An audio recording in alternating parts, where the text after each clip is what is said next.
নমস্কার। খবরের অন্তরালের খবর নিয়ে ক্যালকাটা ডায়ালগস থেকে মনোজ দাস বলছি। এখনকার বিষয় ওই যে নাহিদ ইসলাম বলেছেন যে কয়েকজন উপদেষ্টা প্রতারণা করেছে, তো এই সম্পর্কেই কিছু আলোচনা। একটা কথায় আছে বাংলা প্রবাদে, চালুনি বলছে ছুঁচকে, চালুনি তো জানেন, চালুনি বলছে ছুঁচকে তোর বড় ছেঁদা। তো বৈষম্য বিরোধী ছাত্র আন্দোলনের নেতা, বর্তমানে জাতীয় নাগরিক পার্টির আহ্বায়ক এবং সাবেক তথ্য উপদেষ্টা নাহিদ ইসলাম এই যে চ্যানেল ৭১কে দেয়া এক সাক্ষাৎকারে দুদিন আগে এই যে অভিযোগটা তুললেন, তাতে মনে হলো যে কে কাকে বলছে প্রতারণার কথা। আমরা নাহিদ ইসলামের কথাটা নিয়ে আলোচনায় চলে আসি। নাহিদ ইসলাম স্পষ্টভাবে বলেছেন, উপদেষ্টা পরিষদের অনেককেই বিশ্বাস করা তাদের জন্য সবচেয়ে বড় ভুল ছিল। তিনি দাবি করেছেন যে কিছু উপদেষ্টার প্রতি আস্থা রেখে তারা প্রতারিত হয়েছেন এবং অচিরেই সেই উপদেষ্টাদের নাম প্রকাশ করার হুঁশিয়ারিও তিনি দিয়েছেন।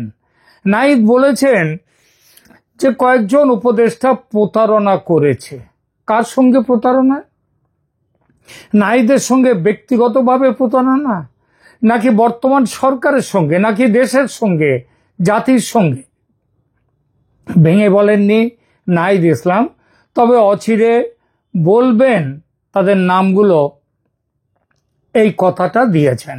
দেশের মানুষ অপেক্ষা করবে এই নামগুলো জানার জন্য এবং কি রকম প্রতারণা তারা করেছেন সেসব জানার জন্য। মনে রাখতে হবে, নাহিদ ইসলাম চুরি ডাকাতির বা দুর্নীতির অভিযোগ তোলেননি, চাঁদাবাজির অভিযোগ তোলেননি, মব জাস্টিসের নামে পিটিয়ে মারার অভিযোগ তোলেননি, আইনকে হাতে নেয়ার অভিযোগ সেটাও তোলেননি। তিনি যেটা তুলেছেন সেটা হচ্ছে প্রতারণার অভিযোগ। তাহলে প্রতারণা জিনিসটা কি এবং সেটা এই চুরি ডাকাতি, মব জাস্টিস, চাঁদাবাজি এদের তুলনায় কি খারাপ না ভালো? কতটা খারাপ সেটা বুঝতে গেলে প্রথমে আসুন প্রতারণা কাকে বলে সেটা একটু দেখি আমরা। প্রতারণা বলতে এমন একটি কাজকে বোঝায় যেখানে কাউকে ইচ্ছাকৃতভাবে মিথ্যা তথ্য দিয়ে অথবা সত্য গোপন রেখে বিভ্রান্ত করা হয়। সাধারণত নিজের ব্যক্তিগত লাভ বা সুবিধার জন্য এটা করা হয়। তবে বড় মাপের প্রতারণায় দেশ বা জাতির সঙ্গে প্রতারণার নমুনাও বিশ্ব ইতিহাসে মেলে। যেমন আমার তো মনে হয় বাংলাদেশে এই ২৪-এর যেটা করা হয়েছে, ২৪-এর তথাকথিত বিপ্লব, এটাও কি প্রতারণা নয়? এটা প্রতারণা নয় কিনা সেটাও আমরা এই আলোচনার মধ্যে দেখব। মিথ্যে বলা প্রতারণার একটা সাধারণ রূপ এবং প্রতারণার দ্বারা বিশ্বাস ভঙ্গের মাধ্যমে সামাজিক সম্পর্ক লঙ্ঘন করার অর্থেও ব্যবহৃত হতে পারে প্রতারণা। প্রতারণার মূল বিষয়গুলো এইরকম যে যিনি প্রতারক হন, যারা প্রতারক হন, তারা সচেতনভাবে কাউকে বিভ্রান্ত করে তাদের নিজেদের যে কাজটা সেটা গুছিয়ে নেয়ার জন্যে। এটা কোনো ভুল বা দুর্ঘটনা নয়, এটা সচেতনভাবেই মানুষকে ভুল বোঝানো হয়। মিথ্যে তথ্য দিয়ে বা তথ্য গোপন করে নিজের উদ্দেশ্য সিদ্ধি করা প্রতারণার লক্ষণ। আর প্রতারণার উদ্দেশ্য থাকে অন্যকে এমন একটা বিশ্বাসে পরিচালিত করা যা সত্যি নয়, আর সেটা প্রতারক করে তার স্বার্থ সিদ্ধির উদ্দেশ্যে। মানেটা এই দাঁড়ায় যে আর্থিক দুর্নীতি, সামাজিক দুর্নীতি, চারিত্রিক দুর্নীতি, ধর্মীয় দুর্নীতি, এই সব কিছুই প্রতারণার অন্তর্ভুক্ত বটে। তবে প্রতারণা কিন্তু এদের সবগুলোর থেকে অনেক বেশি বড়। প্রতারণার অর্থ আরো ব্যাপক। অন্তর্বর্তী সরকারের উপদেষ্টাদের বিরুদ্ধে দেখুন আর্থিক দুর্নীতির অভিযোগ অনেক আগেই উঠে গেছে। বাংলাদেশ জাতীয়তাবাদী দল বিএনপি চেয়ারপারসন খালেদা জিয়ার একান্ত সচিব ABM আব্দুস সাত্তার অন্তর্বর্তীকালীন সরকারের বেশ কয়েকজন উপদেষ্টার বিরুদ্ধে ব্যাপক দুর্নীতির অভিযোগ করেছেন যে দেশে কোনো গুরুত্বপূর্ণ নিয়োগ বা বদলি এই প্রতারকদের ছাড়া হয় না। গত আগস্টে ঢাকার BIAM অডিটোরিয়ামে বাংলাদেশ প্রশাসনিক পরিষেবা সমিতি আয়োজিত জুলাইয়ের গণ অভ্যুত্থানের প্রত্যাশা এবং ভবিষ্যতের জনপ্রশাসন এই শীর্ষক এক সেমিনারে সাত্তার এই অভিযোগ করেন। নাম প্রকাশ না করে সাত্তার দাবি করেছেন যে মোহাম্মদ ইউনূসের নেতৃত্বাধীন অন্তর্বর্তীকালীন সরকারের 8 উপদেষ্টার সঙ্গে জড়িত সীমাহীন দুর্নীতির প্রমাণ রয়েছে। তিনি বলেন, আমি খুবই হতাশ, আমলাদের চরিত্র খারাপ হয়ে গেছে। তবে জুলাই আন্দোলনের রক্তের ওপর চেয়ারে বসে থাকা কমপক্ষে 8 জন উপদেষ্টার সীমাহীন দুর্নীতির প্রমাণ আমি দিতে পারি। গোয়েন্দা সংস্থার কাছে 8 জন উপদেষ্টার দুর্নীতির প্রমাণ রয়েছে, কিন্তু কারো বিরুদ্ধে কোনো ব্যবস্থা নেওয়া হচ্ছে না। এটা তিনি বলেছেন আরো যে এটা খুবই দুঃখের বিষয় যে একজন উপদেষ্টার সহকারী একান্ত সচিবের অ্যাকাউন্টে 200 কোটি টাকা থাকা সত্ত্বেও তার বিরুদ্ধে কোনো ব্যবস্থা নেওয়া হয়নি। তিনি আরো নাম করেই বলেছেন, নূরজাহান বেগম কি স্বাস্থ্য মন্ত্রণালয়ের মতো মন্ত্রণালয় পরিচয় করতে পারেন? সেই দক্ষতা, অভিজ্ঞতা, যোগ্যতা তার আছে? স্থানীয় সরকার মন্ত্রণালয় এবং যুব ক্রীড়া মন্ত্রণালয়ের মতো দুটো গুরুত্বপূর্ণ মন্ত্রণালয় একজন অনভিজ্ঞ উপদেষ্টা দিয়ে পরিচালনা করা কি ঠিক? দেখুন, স্থানীয় সরকার এবং যুব ক্রীড়া মন্ত্রণালয়ের গুরুত্বপূর্ণ পদে যিনি বসে আছেন, তিনি সেখানে যে কি হচ্ছে আজকের বাংলাদেশে, সে ব্যাপারটা কিন্তু অত্যন্ত ছড়িয়ে পড়েছে, সবাই জানে। তো গত মাসে বিএনপির মহাসচিব মির্জা ফখরুল ইসলাম আলমগীর তিনি বলেছিলেন যে সুশাসন বা উল্লেখযোগ্য সংস্কারের কোনো ইঙ্গিত নেই, যার ফলে সারা দেশে চাঁদাবাজির ঘটনা উদ্বেগজনকভাবে বৃদ্ধি পেয়েছে। তিনি এটা অবশ্য বলেননি যে এই চাঁদাবাজিতে তার যে দল বিএনপি সে একটা অগ্রণী ভূমিকা নিয়েছে। তিনি ফখরুল ইসলাম বলেছেন, আগে একজন ব্যবসায়ীকে 1 লক্ষ টাকা চাঁদা দিতে হতো, এখন তাকে 5 লক্ষ টাকা দিতে হয়। পুলিশে কোনো পরিবর্তন হয়নি। বাংলাদেশের বর্তমান সরকারের পৃষ্ঠপোষকতায় দুর্নীতি যে সর্বগ্রাসী সেটা বোঝাতে অন্য কোনো প্রমাণের কোনো দরকার নেই। বিএনপি এবং উগ্র ইসলামপন্থী শক্তিগুলি আগে ছাত্রনেতা এবং ইউনূসের সাথে হাত মিলিয়ে প্রাক্তন প্রধানমন্ত্রী শেখ হাসিনার নেতৃত্বাধীন যে আওয়ামী লীগের গণতান্ত্রিকভাবে নির্বাচিত সরকারকে উৎখাত করার জন্য কাজ করেছিলেন।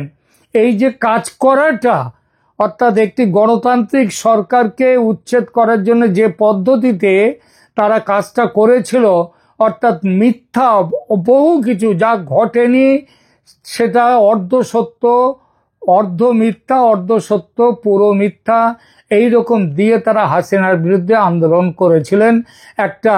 এবং এই আন্দোলনটাও আবার কোনো দেশীয় মাথা না, দেশের যারা তারা হচ্ছে এই আন্দোলনে কাজ করেছে, কিন্তু আসলে আন্দোলনটা তো যেটা করেছে সেটা হচ্ছে বিদেশি শক্তি, তাদের ষড়যন্ত্রে এটা হয়েছে।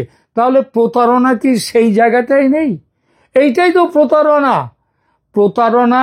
এই জায়গাটার জন্যই তো আজকে প্রতারণা করে যারা সরকারে এসছে, এই নাহিদ ইসলাম হচ্ছে তো একজন প্রতারকদের মধ্যে একজন। তিনি দেশের মানুষকে ভুল বুঝিয়ে তিনি দেশ থেকে শেখ হাসিনা সরকারকে উৎখাত করেছেন। মানে প্রতারণার যে প্রধান কাজ, মূল কাজ, সেই কাজের মধ্যে তো তিনি জড়িত। আবার দেখুন যে প্রতারক, তিনি বলেছেন আমার কাছে কয়েকজন প্রতারক আর তাদের নাম আমি ঘোষণা করব, তারাই প্রতারণা করেছে। আরে নাহিদ ইসলাম এবং যারা এই মধ্যে রয়েছে ইউনূস, এরা তো মেটিকুলাস ডিজাইন করে তারা তো প্রতারণা করেছে দেশের সাথে, জাতির সাথে। নাহিদ নতুন করে কি নাম বলবে? নাহিদের তো নতুন করে নাম বলার কিছু নেই।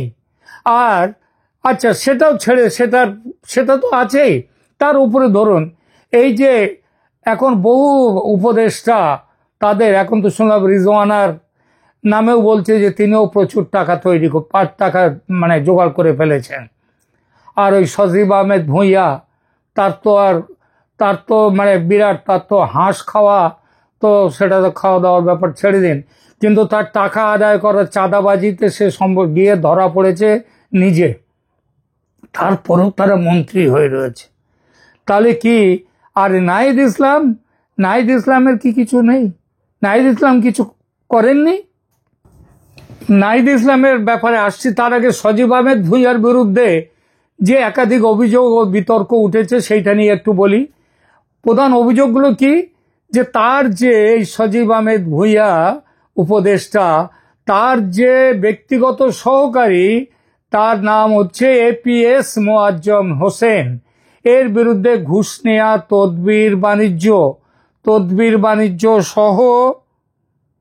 তদবির বাণিজ্য সহ নানা রকম অনিয়মের অভিযোগ তার বিরুদ্ধে আছে। এই APS এর ব্যাংক হিসাব সম্পত্তি ও লেনদেন সম্পর্কিত অনুসন্ধান চালাচ্ছে দুদক।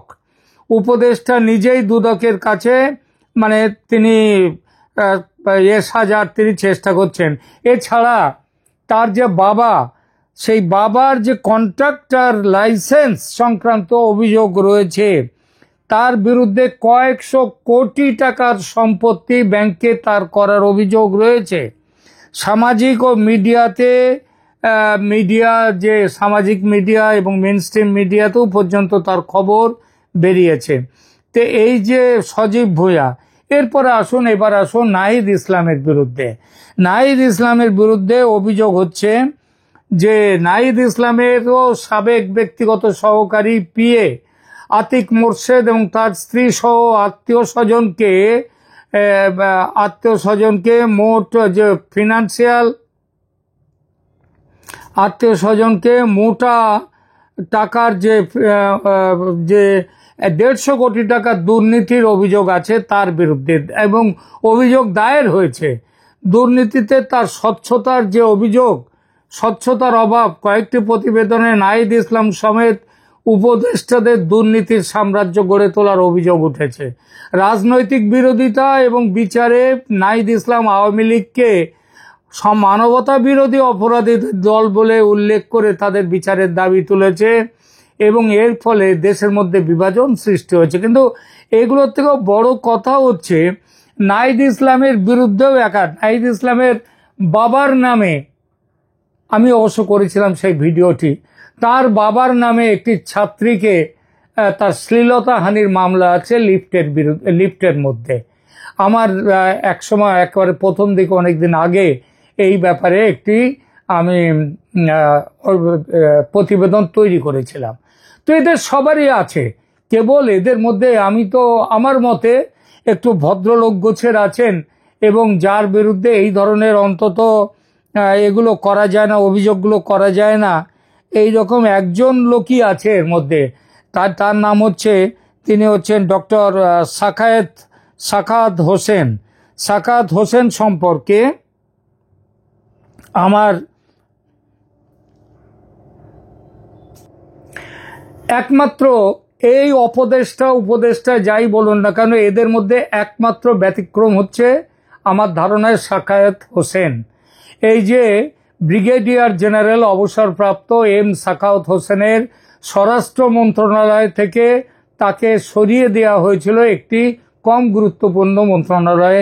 তার কারণ ছিল তিনি এমন কিছু মন্তব্য করেছিলেন, এমন কিছু কথা বলেছিলেন যেটা মানে এই আন্দোলনের চরিত্র নিয়ে প্রশ্ন তুলে দেয়, যে 24-এর যে বিপ্লব, সেই বিপ্লবের চরিত্র নিয়ে তিনি প্রশ্ন তুলে দিয়েছিলেন।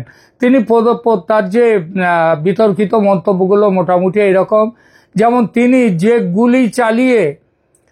গুলি চালিয়ে মানুষকে হত্যা করা হয়েছে, যার দায় চাপানো হয়েছে এদের ওপরে, সেই শেখ হাসিনা সরকারের ওপরে, সেই সম্পর্কে তিনি বলছেন যে গুলি ব্যবহার করা হয়েছে সম্ভবত গুলি যেটা হচ্ছে 7.62 বোর, তো এইগুলি তো ব্যবহার করে না বাংলাদেশ সেনা, এই বাংলাদেশের পুলিশ তো এইগুলি ব্যবহার করে না, সেনার কাছেও এইগুলি নেই। তাহলে এইগুলি কোত্থেকে এলো এবং এগুলো কারা চালিয়েছে, এই প্রশ্নটা করে তিনি একদম ঝড় তুলে ফেলেছিলেন তখন। এছাড়া আওয়ামী লীগ সম্পর্কে তিনি বলেছিলেন অনেক সময় অনেক কথা বলেছিলেন। 2024 সালের 12ই আগস্ট, মানে সবে তখন ক্ষমতায় এসেছে এরা, তো তিনি স্বরাষ্ট্র মন্ত্রণালয়ের সভাকক্ষে সাংবাদিকদের সাথে কথা বলার সময় বলেছিলেন, আওয়ামী লীগ অনেক বড় party, I have lot of respect for Awami League. এক সময় বাঙালির ভরসার জায়গা ছিল এই আওয়ামী লীগ পার্টি। 52-69 গণ আন্দোলন ও স্বাধীনতা আন্দোলনের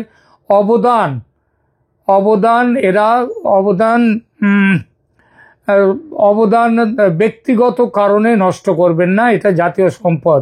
তিনি হাসিনাকে দেশে ফেরার আহ্বানও করেছিলেন। তিনি বলেছিলেন, আপনি ভালো থাকেন, আবার আসেন, আমরা সবাই আপনাকে শ্রদ্ধা করি, কিন্তু গন্ডগোল পাকিয়ে লাভ হবে না, এটা তিনি বলেছিলেন। আপনি স্বেচ্ছায় চলে গেছেন, কেউ যেতে বলেনি, আপনি স্বেচ্ছায় গেছেন, আবার আসেন, হু স্টপস ইউ? নাগরিকত্ব তো কারো যায়নি, এটা তিনি বলেছিলেন। শুধু তাই না, তিনি আওয়ামী লীগকে পুনর্গঠনের পরামর্শ দিয়েছিলেন, যে তিনি বলেছিলেন আওয়ামী লীগকে বলবো এমন কিছু করবেন না যাতে জীবন বিপন্ন হয়, আপনারা রাজনৈতিকভাবে দল গুছিয়ে নিন, নির্বাচন হলে অংশ নিন, জনগণ ভোট দিলে ভোটে যাবেন, তবে প্রতি বিপ্লবের পথে যাবেন না, মানুষের রক্ত ঝরবে। এইসব কথা ন্যাচারালি এই যে বর্তমান যারা সরকার আছে তাদের কারো ভালো লাগেনি। সাখাওয়াত হোসেন তিনি পরিষ্কার বলেছিলেন, যদি আমাকে সরিয়ে দিয়েছে, একেবারেই যদি সরিয়ে দেয় তাতেও কিছু যায় আসে না, কিন্তু যতদিন থাকবো ততদিন এইসব কাজগুলো করব। তো একমাত্র এই একটি লোকই বলা যায় তিনি দেশের সাথে জাতির সাথে প্রতারণা করেননি। আর বাকি এই সরকারের যারা আছে তাদের সবাই প্রতারণা করেছে দেশের সাথে, জাতির সাথে। সুতরাং ওই যে নাহিদ ইসলাম আজকে খুব করে বললেন যে, কালকে বলেছেন যে এরকম যারা অনেকেই উপদেষ্টা প্রতারণা করেছে, না, প্রতারণা তো তারাই করেছেন এবং আপনিও করেছেন, আপনার বলার কোনো অধিকার নেই নাহিদ ইসলাম। এমনকি আপনার গুরু যিনি বসে আছেন ওই মোহাম্মদ ইউনূস, তারও কোনো উপায় নেই, কারণ তিনিও হচ্ছেন এই ষড়যন্ত্রের একটি চরিত্র। তিনিও দেশের মানুষের সাথে প্রতারণা করেছেন এবং ক্ষমতায় বসে আপনারা ঘুষ খেয়েছেন, উনি হয়তো ঘুষ খাননি, কিন্তু নিজের 666 কোটি টাকা কর ফাঁকির টাকা, সেই টাকাটা তিনি মওকুফ করে নিয়েছেন, তার বিরুদ্ধে যত মামলা আছে মামলাগুলো তুলে নিয়েছেন। এই সব হচ্ছে প্রতারণা এবং এই সমস্ত প্রতারণার কিন্তু একদিন বিচার হবে। সেদিন নাহিদ ইসলাম আপনি পার পাবেন না। আমরা জানি আপনি এখন কেন বলছেন, কারণ দেশে আওয়ামী লীগ ফিরবে, আওয়ামী লীগ ক্ষমতায় আসবে, এই ভয় আপনাদেরকে তাড়িয়ে নিয়ে বেড়াচ্ছে। তার জন্য ভালো মানুষ সাজার চেষ্টা করছেন, বলছেন প্রতারকদের নাম বলবেন।